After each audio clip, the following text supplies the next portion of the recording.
eu vou fazer uma fogueira. Laranja.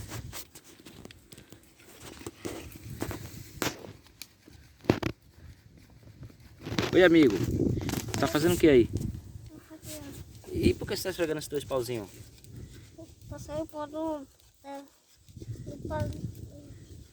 galho e fazer um fogo. Ah, é assim que faz fogo, é? Ah, você conhece fósforo? Foi isso. Ah, e por que você não aprendeu a mexer no fósforo, não, foi?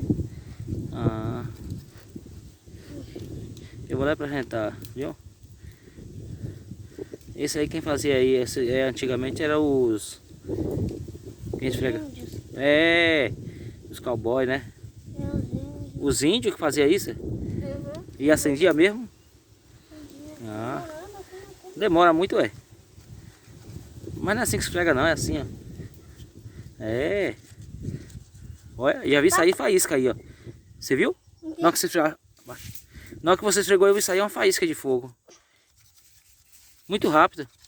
Olha, você viu a faísca? Olha, olha, olha, tá quase acendendo. Tá saindo faísca. Eu vou gostar laranja. Ah. Só fez.